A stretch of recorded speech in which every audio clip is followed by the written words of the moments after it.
ఒక్కటే హృదయం శరీరాలు వేరు అంతే. అందుకని రాముడితో కలిసి ఉన్నటువంటి జనకాత్మజాయ సీతమ్మకు నమస్కారం, నీవే నాకు దర్శనం వసందు తల్లి అని ఒక్కసారి ఆ జయమంత్రాన్ని చదువుకుని కళ్ళు తెరిచి చూశాడు. ఎప్పుడైతే కళ్ళు తెరిచి చూశాడో ఎదురుగా అశోకవనం కనిపించింది. ప్రార్థన చేసుకున్నాడు కదండి, రాముణ్ణి లక్ష్మణుణ్ణి సూర్యచంద్ర మరుద్రములను కూడా ఒక్కసారి తలుచుకున్నాడు. ఆ తలుచుకున్న వెంటనే చూసిన వెంటనే ఎదురుగా అశోకవనము కనిపించింది. అశోకవనము అంటే ఏంటి? శోకము లేనిది అశోకవనం. చాలా చక్కగా ఉన్నటువంటి ఆ అశోకవనం చూశాడు. చాలా సుందరంగా ఉంది.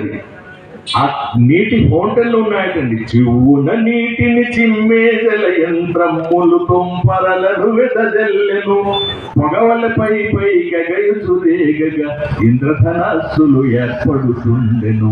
అందములులికే అశోకవనమున మారుతి సీతామాతను వెతకెను, మారుతి సీతామాతను వెతకెను.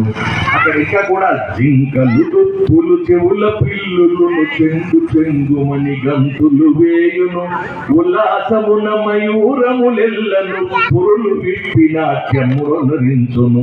శోకమ్మను దది లేకయుంటచే అశోకమని పేరందినదేమో, ఆవనమందలి అందము చందము నందనమందున నిందును గానము.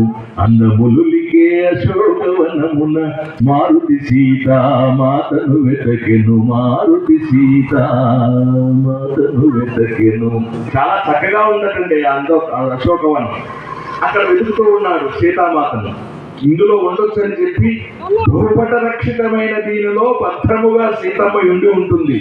ఉండునటంచును నామది తోచును, తన మదిలో తనకు కొడుకంద దొరుకుతోంది, శుభసూచకములు కనిపిస్తూ ఉన్నాయి. ఉంటుంది అని చెప్పి మనసు చెప్తుంది, ఇందులో ఉంటుంది అని చెప్పి అనుకున్నాడు. అనుకుని చూస్తూ ఉన్నాడు, వెతుకుతూ ఉన్నాడు. అలా వెళుతూ ఉండగా ఒక శిల్సుపా వృక్షపు ఛాయలో, ఆ వృక్ష నీడలో పక్క చిక్కిపోయి శుద్ధపాఠ్యమీ చంద్రరేఖలా ఒక స్త్రీ కనిపించింది. ఆమె అమ్మ సీతమ్మ. చిక్కిపోయి ఉందటండి. ఆమె ఎలా ఉంది? మలిన దేహమును మాసిన చీరయు కనుకొలు పులజారిన భాష్పమును ఆ చెంపల కన్నీటి చారికలు. ఈ వస్త్రం లేవు, స్నానపానాదులు లేవు, తైలధారావత్తుగా ఒక పాత్రలోంచి వేరొక పాత్రలోకి నూనె తైలాన్ని పోస్తూ ఉంటే ఎడతెగకుండా ఎలా ఉంటుందో కంటిన్యూగా అలా రామ రామ రామ రామ అని తపస్సు చేస్తూ కూర్చున్నది. తైల సంస్కారం లేదు, స్నానపానము లేవు. ఆ మాసిన చీర, మలిన దేహము, జడలో కట్టిన శిరోజముతో అక్కడ కూర్చుని రామ రామ అని తపస్సు చేస్తూ ఉన్నది. అటువంటి స్త్రీ శుద్ధపాఠ్యమీ చంద్రరేఖల. పాటినాడు చంద్రరేఖ కనిపించినట్టు ఉంటుంది. సన్నని రేఖ ఒకటే కలగదండి. ఇంకా పున్నమి నాటికి 16 కళలు వస్తాయి. శుద్ధపాఠ్యం రోజు కనిపించినట్టు ఒకటే కళ, మొదటి కళ. ఇంకా 16 రోజులు పోతే పున్నమి మొత్తం కనిపిస్తుంది. అంత సన్నగా ఉండి లేనట్లుగా కనిపించిందట అమ్మ సీతమ్మ. ఈయన అనుకుంటున్నాడు సీతమ్మ నేను ఇంకా తెలియదు, దగ్గరికి వెళ్ళలేదు, మాట్లాడలేదు. ఆ వృక్షపు ఛాయలో కూర్చున్నాడు, చుటారు బొమ్మన చూస్తూ ఉన్నాడు. ఆ రాక్షసులు బాధిస్తున్నారు. ఈటెల వంటి మాటలు విసురుతూ ఆ రాక్షసులు సోళపుత్ర పట్టిసములతో చుట్టూ చేరి సీతమ్మను బాధిస్తున్నారు. అలా ఇంకో జామ అయిపోయింది. ఇక 4వ జాము తెల్లవారుతూ ఉండగా కోలాహలం బయలుదేరింది. అందరూ కొంచెం ఇక్కడ వాళ్ళు అక్కడ కూర్చున్నారు. అప్పుడు హనుమ చూశాడు, ప్రశాంతంగా ఉన్నది, ఇప్పుడు వెళ్ళి మాట్లాడదాం అనుకుని సంస్కృతంలో మాట్లాడితే రావణుడు అనుకుంటుందేమో, అసలు ఎలా పరిచయం, అందుకని రామకథను వినిపిద్దాం అని వినిపించి ఏం చేశాడు? ఆ చుట్టుకొమ్మల్లోంచి రాజా దశరథో నామనసు గుంజరవాజమాన్, దశరథుడని రాజు, గుర్రములు, కాల్పనములు, సైన్యము, అక్షోభుని లెక్క చెప్పలేనటువంటి దశరథుడని రాజుకుడున్నాడు, అయోధ్యను పాలిస్తున్నాడు. అతనికి సకల కళా పరిపూర్ణుడైన రామచంద్రుడని పుత్రుడు ఉన్నాడు. అతను సీతను పెళ్లి చేసుకున్నాడు. సీతమ్మ ఉంటుంది. అప్పటి వరకు రామ అనే మాట అక్కడ లేదండి. ఆ లగ్గలో ఎక్కడైతే రామాన్ని వినిపించిందో చూస్తుంది. ఆ చెట్టు గుబురులో ఉన్నాడు, హనుమ కనిపించడం లేదు. అలా తనకు తెలిసిన కథను ముందు చెప్పి, అంటే సీతమ్మకు తెలిసిన కథ సీతా కళ్యాణము రాముడు కలిసి ముందు తెలుసు కదండి. తర్వాత తెలియని కథని సుగ్రీవుడితో స్నేహం చేయటం, వాలిని చెప్పటం, నలుదిక్కులకు పంపించటం, సీతను వెతుక్కుంటూ రావటం, ఇదంతా కథాగానం చేశారు. అక్కడ చేసింది అమ్మ చూస్తూ ఉంది. నమ్మకం కుదిరింది అనుకొని చెప్పి ఆ చిటారు బొమ్మకు వచ్చి దిగాడు కింద. ఎప్పుడైతే వాన రూపంలోనే ఉన్నాడండి, చిన్నగా ఉన్నాడు. ఎప్పుడైతే కోతిని చూచిందో అమ్మ భయపడింది. ఒకసారి భయపడితే, అమ్మ భయపడకమ్మా, నేను రాముడి బంటను రామదూతను అని చెప్పాడు.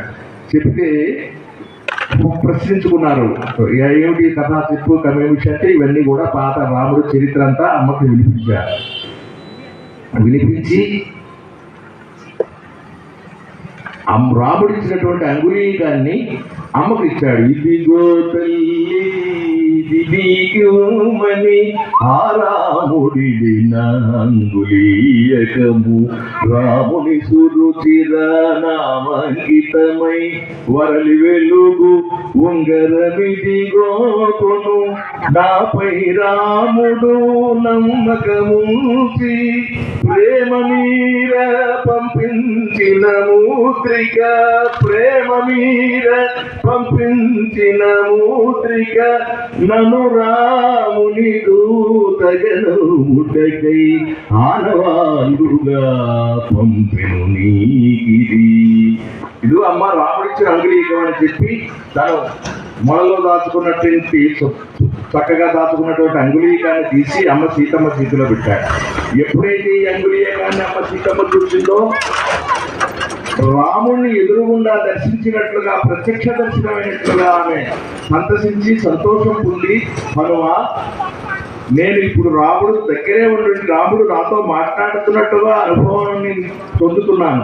చాలా మంచి పని చేశావు, నీవు చిరకాలం బ్రహ్మకల్పముల వరకు ఉండవయ్యా అని చెప్పి దీవించింది. అమ్మ అభిజ్ఞానం ఏదైనా ఇస్తే తీసుకువెడతానని చెప్పి అడిగాడు హనుమంతుడు. ఆమె తన దగ్గర దాచుకున్నటువంటి అభిజ్ఞానాన్ని, అంటే ఒక వస్తువు ఇక్కడ మనీ ఏదో అంటారండి దాన్ని, నాగరం తీసి ఇచ్చింది. తన దగ్గర ఉందన్నమాట. తీసి ఇచ్చి హనుమంతుడికి ఇది గుర్తుగా చూపించు అని చెప్పింది. చెప్తే సరే తల్లి సెలవు పెడతాను అని చెప్పి వందనం చేసి పెడతానన్నాడు. హనుమ ఇంతకాలం ఇక్కడ రామ అని చెప్పి ఒక్క మాట నాకు వినిపించలేదు. నువ్వు వచ్చావు, ఆ రాముడు వార్త నాకు తెలియపరిచావు. ఒక రోజు వెళ్ళొచ్చు కదా. ఒక రోజుండు మా ఓ హనుమంత,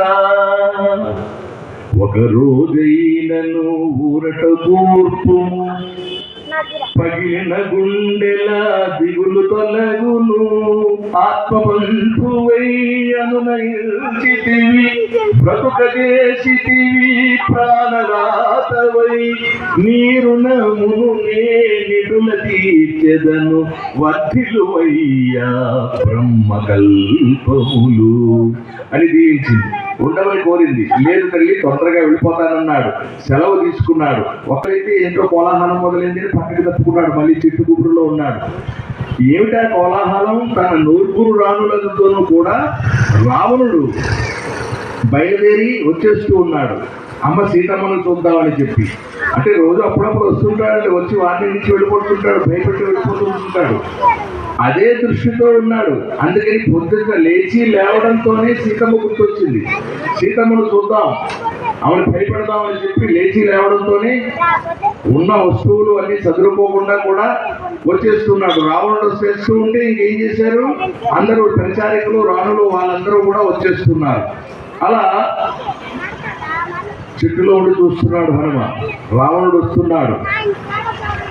భుజమునండి భుజగమ్ము విధమ్మున జారు ఉత్తరీయమును చేతితో విలాసమ్ముగా విసరుగునుచును వచ్చి రావణుడు జానకి చేతకు.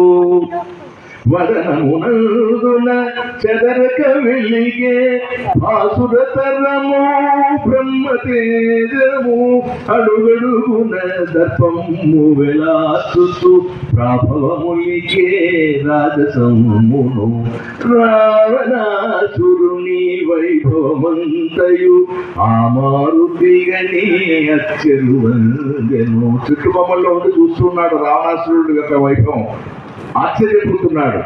వచ్చేశాడు రావణుడు. వచ్చి రావడంతోనే సీత దగ్గరికి వచ్చాడు.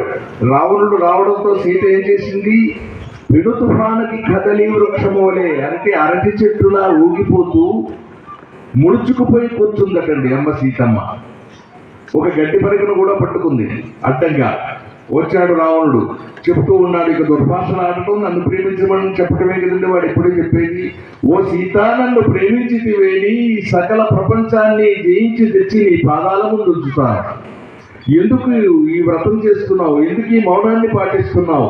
చివురూరే భోజనాన్ని ఎందుకు చేయవు? నను కనుగొనుమా నను దయగనుమా నను కనుగొనుమా నను దయగనుమా సీతామందుల రూప సమేత అందమైనని యౌవనమంత అడవిని కాచిన వెన్నెల చేయకు తీయని పరువము తిరిగి రాదు కదా, తీయని పరువము తిరిగి రాదు కదా, హాయిగా సుఖములను అనుభవించుమా. సుఖాలను అనుభవించు, నన్ను ప్రేమించు, నా అంతఃపురంలోకి వచ్చేసేయి, నా శయనాగారంలోకి వచ్చుగా. తన కరమున పూని కనలు చూపలికెను రావణ సుగతికి త్రోవను గనుమా, పాప మార్గమున పడిపోవకుమా.